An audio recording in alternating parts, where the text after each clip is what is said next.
There you go. Good morning, everyone.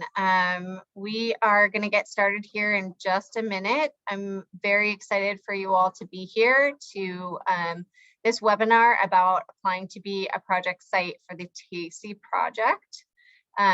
Giving everyone, I know we had about 50 signups, so giving everyone just 30 more seconds to join, and then we'll go ahead and get started. Thanks.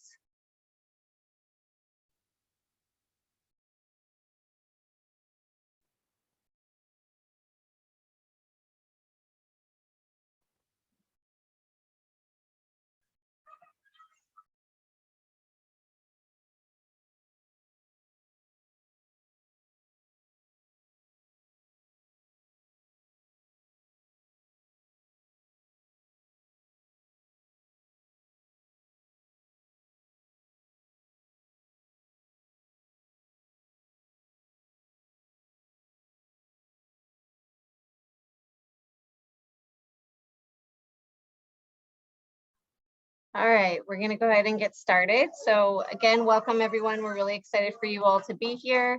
And we're so excited to talk to you about the TASIE Project. So I'm going to go ahead and start going through. First of all, we just want to acknowledge HRSA. So this entire project is funded by HRSA, and this is not endorsed by the U.S. government, but it is something that that HRSA has given us money for. Today's speakers have no disclosures. So all participants are muted right now. You can utilize the chat feature to ask questions throughout the presentation. So anytime you have questions, please put them in the chat. You know, we're going to try and get through as much information as we can, but if we don't get to everything, or if there's a question that you have that we haven't gotten to, please feel free to put it in the chat. Also, if you could use the chat feature to say, just write your name and maybe what organization that you're from, that would be really helpful for us to get a sense of who's here. I think that would be great to see. And obviously remain respectful and professional in the chat box. So my name is Molly Peterson. I am the Senior Program Manager at Safe and Sound, which is the Center for Youth Wellness, which is a program of Safe and Sound. And I've been there for almost about 5 years. So I've been doing a lot of work around ACEs, was part of our original group that put together the cohorts that a lot of this information is based on. At Center for Youth Wellness, we did 2 sets of cohorts that's very similar to what we're doing now. So have been around for a while, have a lot of background information, and am supported and have a lot of other great people on this call as well.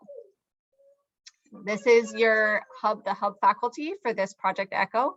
Carissa Luckett, who's a nurse and a social worker, Aldina Hovdi, who's also on this call, who's also a social worker and a QI coach, Ruth Gubernick, who's also one of the QR coaches, Dr. Stephen Carries, who's the co-principal investigator, and we have a new faculty for this cohort, Dr. Alonzo Patterson from Premed Physicians out in Ohio. We're really excited to have him. He did a presentation for the last cohort, but he will be part of the faculty for this cohort. This is our agenda for today. We're going to do an overview of what is TASIE, what is this project, what are we doing, what are the activities. We'll talk a little bit about ACEs science. I'm sure it's a lot. Since you're here, you probably know a little bit, but this just gives you a sense of how we sort of approach ACEs science, and then we'll go through the Project ECHO. So there's sort of Project ECHO is the backbone of this project, so it gives us a sense of how we're going to disseminate all the information from this project and how that information is exchanged among the participants. We're going to discuss site eligibility, and what makes a strong application. So this will give you a sense of, okay, now I'm really interested in this, it looks really great. Does my site qualify, and you know, what should I put in my application to make it a strong application? We'll go through the application process as well, and then we'll do Q&A at the end. But again, please add your questions to the chat throughout the presentation. Sometimes you may think of something while we're talking, but then by the time we get to Q&A at the end, you've maybe forgotten it. So as soon as it comes up, just put it in the chat. That way we know that we can get to everything. If we don't get to everything, we do have an FAQs going up on the website. So you may have seen, this is on the NJAAP website. So njaap.org/TASIE, TASIE is our website. And so there's an FAQ that's going to go up on that page. And so if there are questions here that we don't get to, then we can put them there. Our vision for this project: all primary care pediatricians and other pediatric primary care serving clinicians implement universal screening for adverse childhood experiences. We'll talk about this in a little bit, but universal screening is just the idea that every child that comes through is screened for ACEs, and that the doctors routinely use an understanding of ACEs and toxic stress to enhance the quality of patient care and health outcomes. So these are our aims for this project, and these actually come from the HRSA grant themselves. So this is to study how primary care settings can best screen and provide care, and then produce a scalable model. So I will go over this again a little bit later, but this project is really to inform a report that goes to Congress that may inform guidelines for screening for across the US. Obviously we don't know if that's going to happen, but that is the idea of this project, is that we are informing that report that will go to Congress. All right. So I'm going to go through ACEs science and really quickly. So as I already said, we do have, I know you all have a lot of information on ACEs, so I just want to go through this pretty quickly and give just maybe level sets with everyone. So these are the 10 core ACEs, and so we'll talk in a second that these are not the only ones, but these are the ones that in the original Onda and Felitti study in 1998, it was a big Kaiser study that was studied thousands of people, and these were the questions that I asked as part of that study. And so that's why we call these sort of the 10 core ACEs, and they go into the categories of abuse, neglect, and household instability. There's a couple of things. One thing in here is that the original questionnaire from the Onda and Felitti study said mother treated violently. Now we know, of course, it's just intimate partner violence or violence in the home against any of the caregivers. And then the original study also talked about divorce, and now we really talk about the separation of a parent or a caregiver. So a particular caregiver moving out of the house, the death of the caregiver, things like that. And they, like I said, there are additional adversities. So one of the tool that we use as part of this study and the one that we endorse is called the PEARLS tool, Pediatric and Related Life Events screener. And in that screener, there's the 10 core ACEs at the top, and then there are a number of questions that are sort of separated from those 10 core questions. And those have to do with some of these additional adversities, excuse me. And these adversities actually came out of a study that we did and of a discussion that we did with a lot of patients and caregivers around what are the additional things that your family is facing that you would consider a risk factor for toxic stress. And we'll talk a little bit about toxic stress in a second. But these are the things that we added to that screener because we feel that they can also be risk factors for toxic stress. The reason that there's 10 core ACEs is those are the ones that were in the original Onda and Felitti study, and at the time that we created the PEARLS tool through the Bay Area Research Coalition,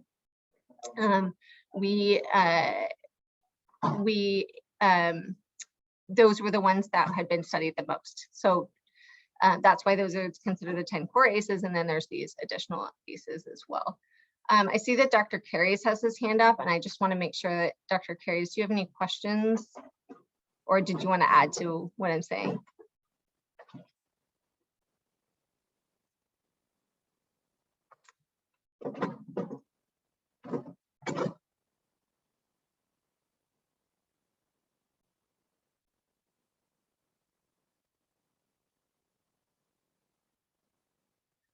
Dr. Carries, I think I unmuted you. Nope. Okay. We can keep going.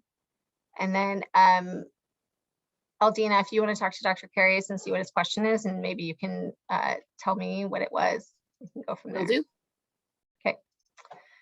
So this is another part of ACEs, which are considered adverse community environments. So we talk about adverse childhood events, and then we talk about adverse community environments. So you can sort of see the tree here. It gives you a sense of, again, there are things that can happen to you in your life. There are things that can be more structural that you can go through in life that can also be risk factors for toxic stress.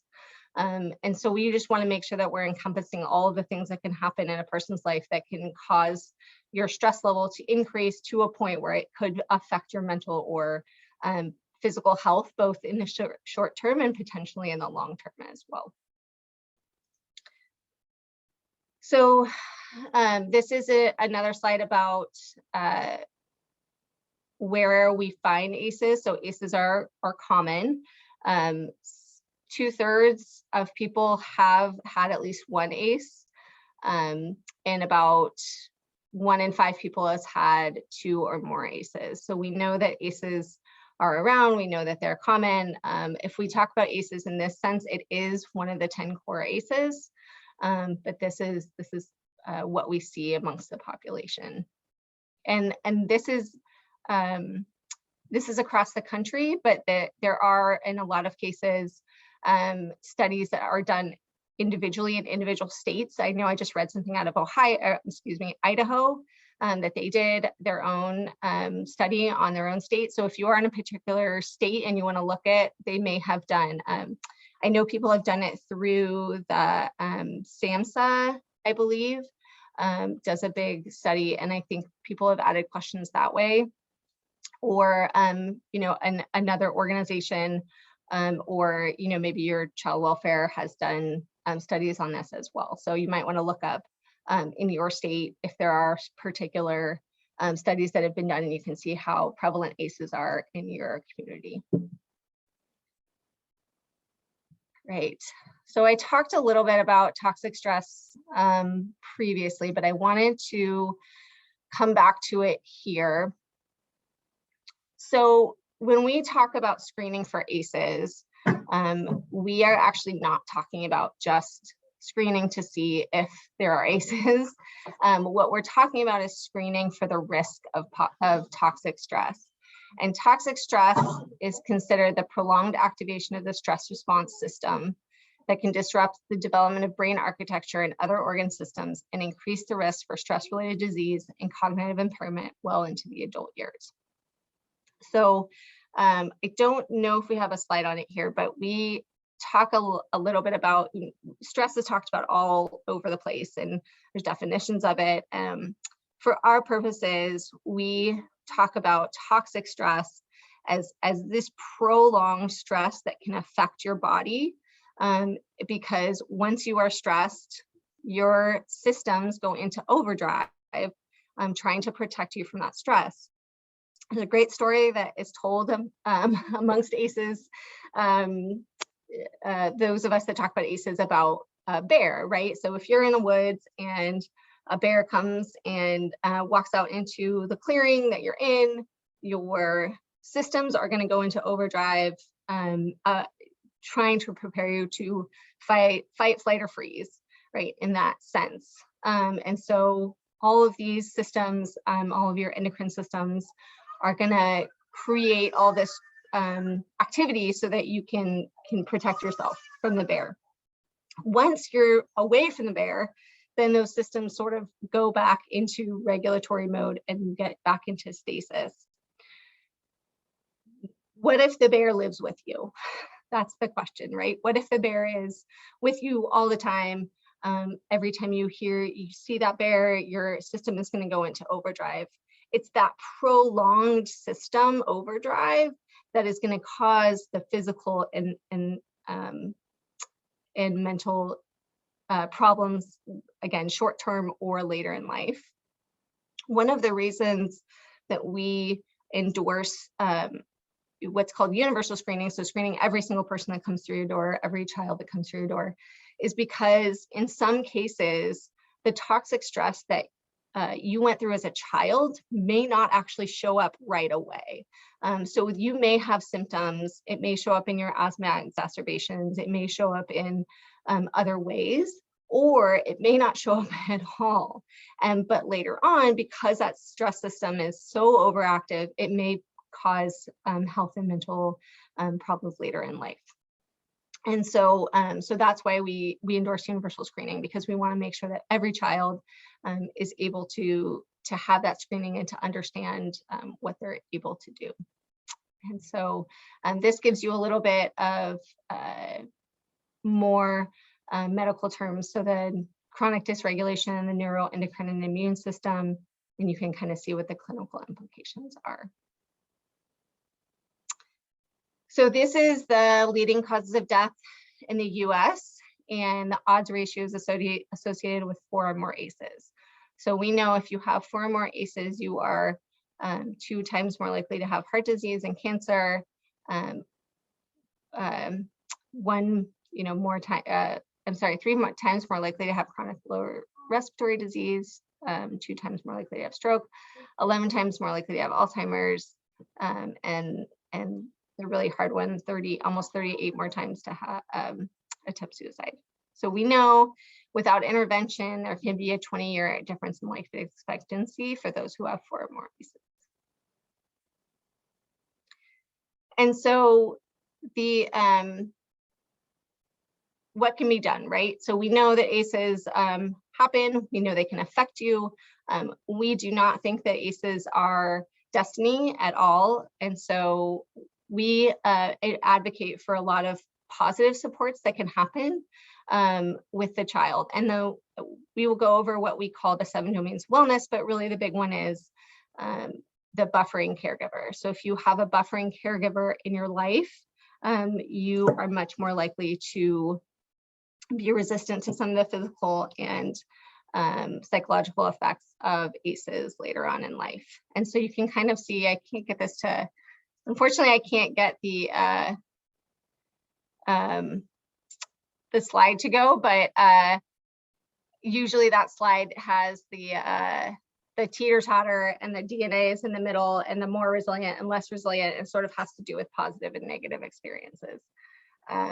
So that's usually what this can do here, but it's not doing it right now. Hopefully when I send the slides out, you can see it and it'll move.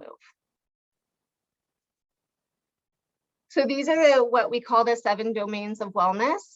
If you're in California, you may have seen the Office of the Surgeon General call them the stress busters, but these are really evidence-based things that we can do to help mitigate the effects of toxic stress on our body. So we talked a little bit about, I said, supportive relationships. So having that buffering caregiver is really the #1 way that you can protect against the effects of ACEs and toxic stress. Eating healthy, good nutrition, sleeping well, obviously getting lots of sleep during the night, having a consistent routine, using movement or exercise, practicing mindfulness and meditation, supporting mental health, so getting the help that you need. Seeing a therapist, using an app, things like that, and then spending time with nature. And we have handouts for all of these that we give out to practitioners that can then hand them out to their patients about each one of these. Great. I'm going to take a second and just see if there are any questions, or Eldina, if you were able to talk to Dr. Carries and see if there's any comment he had. No, he didn't have any comments. I think he was just trying to do something else and accidentally raised his hand. So no worries. That's good to know. And then is there any questions in the chat that that I can help answer? No questions in the chat so far. Just lots of people from all over the country are on. So really interesting to see. Very exciting. We're glad that you're here. All right, so we're going to talk through practice sites. So this is a partnership between us, CYW, and the New Jersey AAP, and your practice site.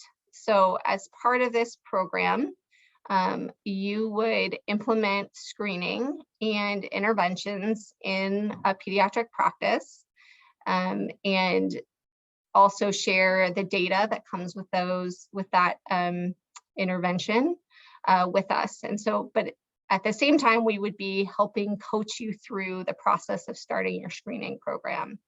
So I'm going to go through a lot of this in detail, but I'm just trying to give you an overall sense of what we're going to do.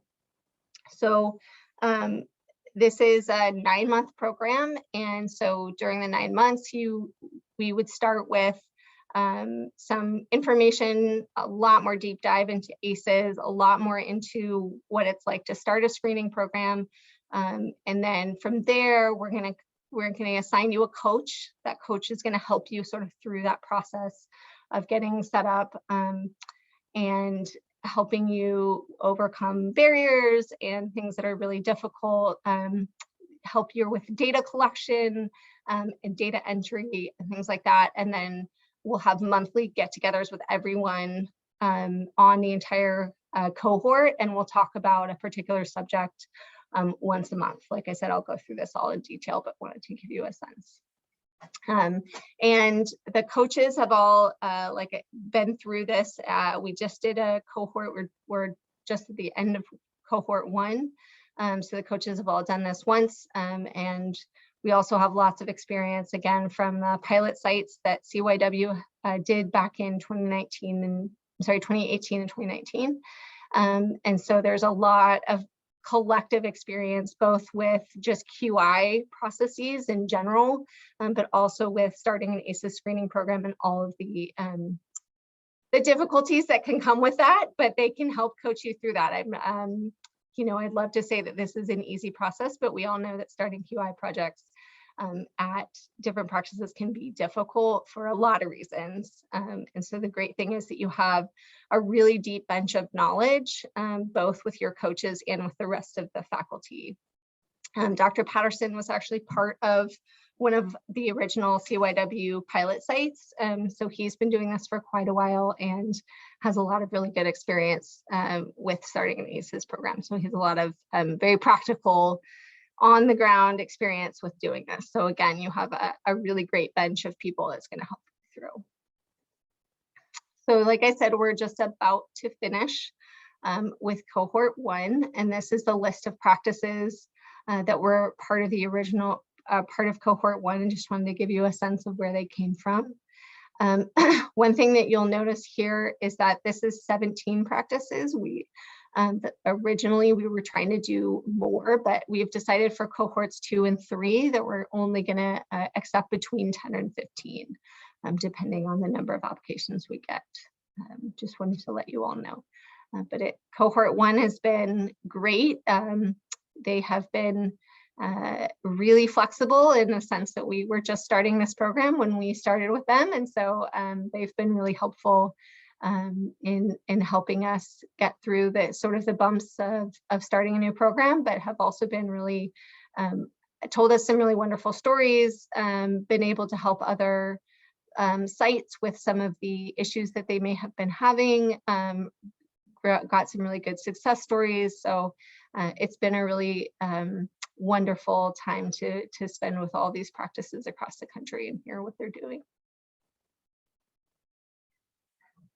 So our objectives for practice sites, we want them to learn how to start an ACEs screening program and include evidence-based interventions. And we're also going to help through coaching and collaboration between the project sites. The collaboration really comes in the ECHO, what we call the ECHO sessions. So there's the once a month where everyone gets together. There's usually a case presentation and people can talk about what they're seeing in their own sites. I think that's probably the best, one of the best ways to learn is just from your colleagues and what they're seeing. The second objective is in a similar vein, so helping each clinic through their journey to screening and post-screening interventions. And then just in general, we're trying to increase the number and diversity of clinics screening for ACEs.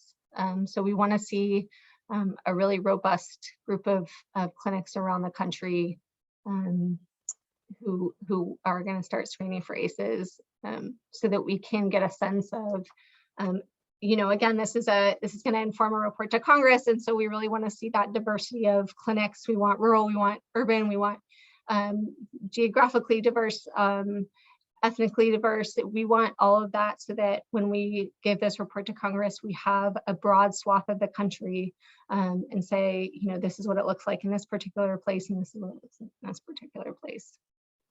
So that's what we're looking for. So why participate? We, like I said, ACEs screening is complex, and starting an ACEs screening is complex. It can take a while. It can take a lot of coordination and collaboration and convincing of people, and it includes both leadership of the practice, and it can include your IT to record data. And so that's why it's great to have a coach and to have people behind you that are doing this as well, so you can learn from what other people are seeing, and you can kind of push through some of the barriers to start the screening program. So we have access to expert coaches, like I said, a great bench. We have training materials. We also have, like I said, we have handouts, so we can send you handouts if you need that, if you want them in your practice. That makes it really easy. And operational guidance. So a lot of this comes down to what things you can get done. I know everyone's really busy, and this is sort of one more thing, but that's why we can be helpful in kind of helping you through those operations. What does it look like to screen in an office? Like, I know Carissa, who's not on the call today, but in a previous cohort, they timed the amount of time it would take to talk to a patient about ACEs before handing them the screener, so that it could say it actually doesn't take that much more time, because we know those visits are so short, and you're trying to get so much in. And I think a lot of the resistance comes from, oh my gosh, if I have one more thing to do, I'm not going to get there.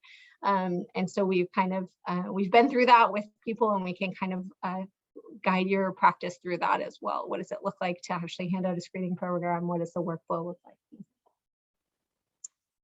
And then as I mentioned, the results, you would be part of this report to Congress. So you would be part of informing potential guidelines for screening in pediatric practices going forward. So that would be pretty exciting.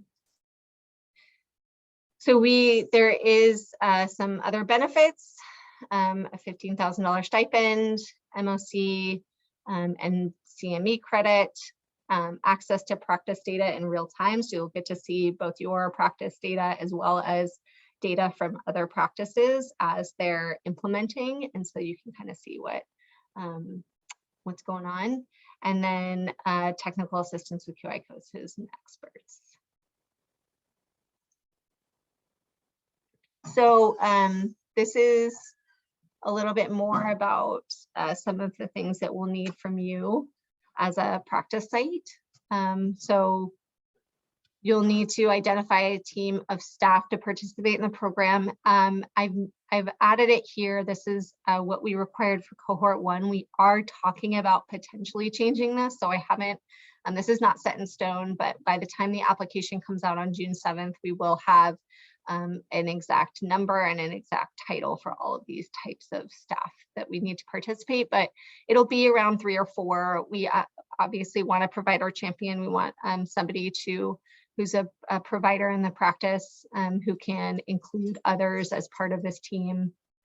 We want somebody who can both access and prepare data. So we need someone who can, we do require people to keep track of, for example, how many people were eligible screening, how many people actually were screened, how many were provided with anticipatory guidance. And so sometimes it's easiest if that can be done in the EHR. And so we'll need somebody who can help put that information in EHR. And then we'll need somebody who can enter that information into what's called KIDA, or the Quality Improvement Data Aggregator, out of the AAP. So that's those are the two big ones: the provider champion, and then somebody to access and enter data. And then, like I said, by the time the application comes out, we'll have more specifics on the rest of the team. I wanted to give you a sense of that. You'll have to complete a practice enrollment form. That's just some information about your practice prior to the start of the cohort, a pre-provider survey to get a sense of where you are in terms of screening and attitudes and knowledge about screening. We'll have to attend the monthly echo sessions and complete an evaluation. And then there's a post-provider survey as well. There are a number of meetings as part of this cohort. So an onboarding and orientation workshop, an ACEs training workshop. Those both will take place around September, and then 8 monthly echo sessions. So those will be October through May. And those, again, we'll talk a little bit about the structure of those sessions, but that's kind of the idea, is that you would attend all of those. And then we recommend that you use the PEARLS validated screening tool, screen a target population. So like I said, we endorse universal screening, but we understand that as you start with screening, it may be easier to start with a target population. That can be, by age, that's usually by age, like 3-year-olds, because there's less inoculations at that visit. So you would screen a target population and then go forward from there. You would submit de-identified monthly data through HIDA, like I said, submit a case presentation form to request coaching, participate in monthly coaching calls with a QI coach, participate in office hours as needed to get additional support, and recruit parents and caregivers to complete satisfaction surveys. After the cohort is done, we would request that you participate in a focus group following the conclusion of the cohort. So we would get you together with a lot of different parts of your group, and you could talk about what happened during the 9 months. And then after the program is done, we actually will have quarterly educational echo follow-up sessions that you are able to attend. And that gives you, again, a sense of ACEs screening. So this is Project Echo is a great organization out of the University of New Mexico. And so this came out, Echo came out of the, I believe it was hepatitis. So in New Mexico, there are rural areas and those clinics in the rural areas were not able to treat hepatitis cases with some of the the new research that was coming out of universities. And so they started this program where you could get the information from on a Zoom, and you could talk about the information and talk about cases. And so that knowledge was dispersed throughout what they call the spokes of the hub. And so it's an interactive, engaging learning environment. There's co-management of cases. You learn by doing, by guided practice, and learn from didactics. So this would be the QI session. So they're about an hour and 15 minutes. We do have them on the second Tuesday of the month. I believe they're at 10 a.m. Pacific, so 1 p.m. Eastern. And so we do a little bit of welcome and intro. We do a case presentation. We review the data. We have a lecture and Q&A, and then we end. So these are the monthly echo sessions. And so this gives you all a sense of the timeline. So I can give you specific dates, but so right now, September We have the virtual orientation starting September 14th. The ACEs 1-1 training is a week later on September the 21st. And then the ECHO QI sessions are run from October to May, and they're the second Tuesday of the month at 10 a.m. Pacific, 1 p.m. or 1 p.m. Eastern. And then the participant focus group would be in May of next year. Okay, I'm gonna stop here for a second and just see if there are any other questions so far. The only question that I've seen come in, Molly, was with regards to whether or not this was a physician only participation, or if an organization that works with parents, for example, could also screen. And I had written into the chat that the project was really specifically designed by HRSA for pediatric primary care teams to screen. So unfortunately, we did have that happen last time too. We had some folks who were really interested in doing that. And while we support that and we would love to have that part of this project, it's just not possible with this particular opportunity. But be on the lookout, because hopefully in the future, we will have other opportunities that can help to support some organizations to do that work too. Is that for screening parents or screening adults? I believe it was for screening parents. Okay, there's so if I will just say, there is a person out of Idaho. Her name's Liz. I can't remember her last name, but I just talked to her. If you go on the PACES Connection website, I know she just posted about the work they're doing in Idaho, and I know she is looking for people who are screening parents. So if you do go on there on PACES Connection, you can find they just posted a survey that they did with their patients and parents and caregivers about ACEs and screening for ACEs. And I know she was asking about screening for parents. And I know Dr. RJ Gillespie out of Oregon, he was part of one of our pilot sites, and he also, I believe, screens parents. So those are two resources if you want to look more for people that are screening parents. Perfect. And we can send that information out in a follow-up email too. I do see another one, Molly. Are there opportunities for subspecialists to join? I'm a pediatric heart transplant recipient, and we see our patients fairly frequently, and they could definitely benefit from this as well. So I have to check, but I believe the grant is for primary care. I'm pretty sure that it is for primary care. I wish we could. I want to, but unfortunately we are limited by the grant that we received, and I believe it is for primary care. So sorry, if there's a primary care physician that you work with that you would like to get, have involved, you could do it that way.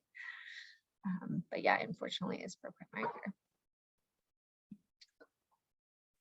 All right, so I'm going to go through eligibility and application. So eligibility, that we just want everyone to demonstrate a high interest in integrating ACEs screening and intervention. If you are doing some screening, that is okay, as long as you haven't started a universal screening program. We do want people that are sort of at the beginning of their ACEs screening journey, either haven't started at all, or maybe have started a little bit, but are pretty inconsistent with their screening. We do, one of the questions we get a lot through ACEs screening is, okay, I've screened, what next? And so that is something that we're going to help you through, is what does that what next look like? But we would, we need you to have that partnership with providers of behavioral and social services, so that you can make those recommendations and referrals when needed. And so we would like you to have established partnerships with both external mental and behavioral health practitioners. If you have internal, that works as well. Capacity to start a screening program. So of course, we would like you to start screening. So we want you to make sure that you have the time and the resources to start that screening program. And then the capacity to use web-based meeting services. Obviously, if you're on Zoom right now, you probably have that capacity. So We do want you to commit to at least one member of staff attending the orientation, the ACEs 101 and ECHO sessions. I believe that for the MOC credit, you will have to attend those. So if there are more than one of your staff who want to get the MOC and CME credit, that's fine. They will have to attend all of the ECHO sessions at least and fill out the survey at the end of them to get that credit. Creating a reporting system to collect and disseminate screening data, like I said. So either that's through your EHR or, you know, some people just do it through spreadsheets. We had a practice in Cohort 1 who created a really great spreadsheet template that can be used to collect the data that we request so that it's really easily accessible to put into KEDA. Provide administrative time for designated leaders to attend the necessary meetings. We will publish the findings from this pilot, so we just need you to be okay with that.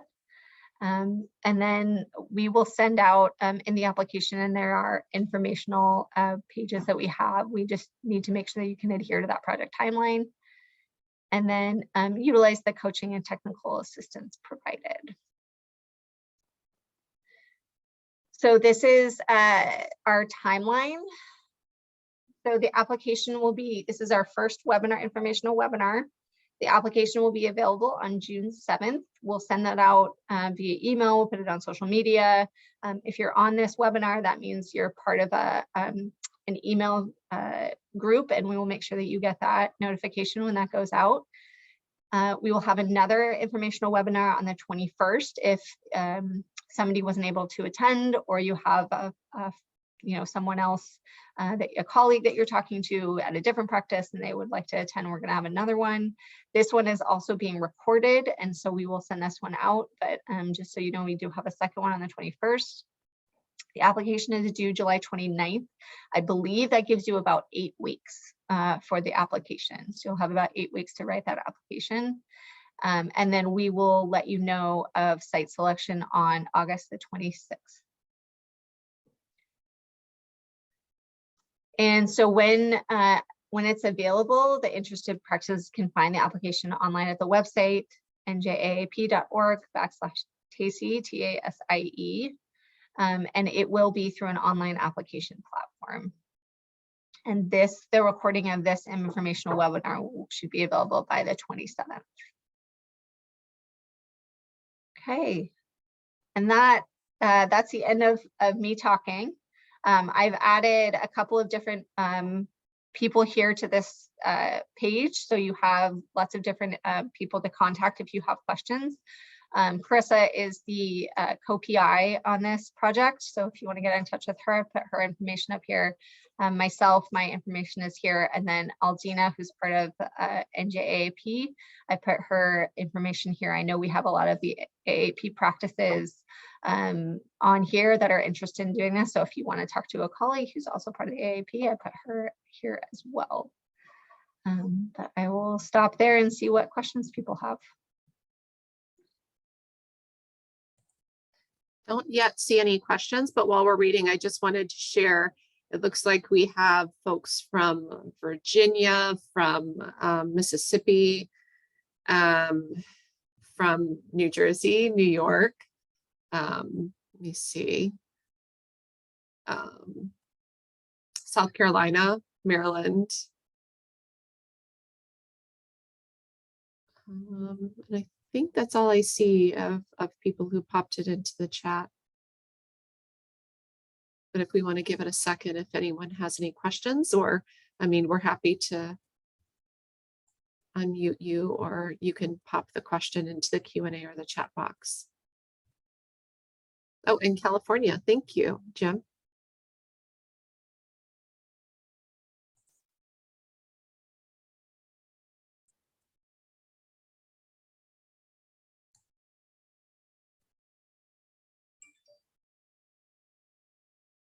All right, I guess we answered everything in the presentation, Molly. All right. I have to mention that Dr. Harvey Karp is on here Hi, Dr. Karp. My brother just read your book. He's got a new baby. I'm so excited that you're here. I'm a little bit starstruck right now. That's amazing. I'm so excited that you're here and that you're interested in our program. So we do have a question about Healthy Steps. We have a Healthy Steps program as well as INCK. I think that's an AAP program. Yes, integrated care for kids, correct. Yes, that's right. At our FHT and do consistently screen that includes ACEs questions. Do you want me to take this one, Molly? Sure. Yeah. Sure. So we work with, at AAP, we work with both the Healthy Steps program director, as well as I oversee the Integrated Care for Kids project here at AAP. So we can absolutely figure out a way to do that. I think it just would take some creative coordination to make sure that we don't want to duplicate work. We don't want to make more work for you. We want to make it a seamless process. So we would just have to, I think, set up a meeting with everyone kind of to make sure we coordinated efforts appropriately. So I think it's definitely doable. It's just a matter of getting everyone on the same page.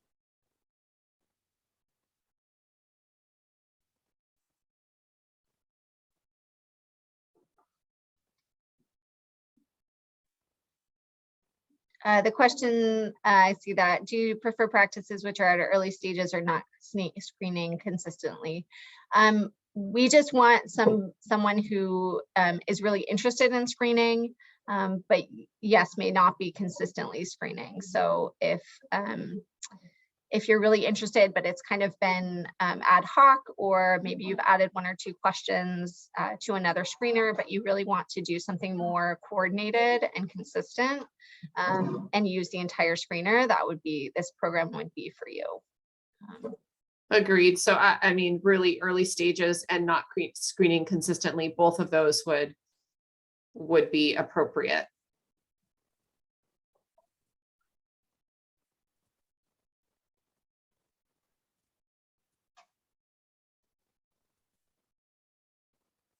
All right. I don't see any other questions. Well, again, thank you all so much for coming today and for going through this with us. If you do have any future questions, feel free to reach out to any of us. And hopefully we'll see all of your applications come in next month. Thank you very much. Thank you.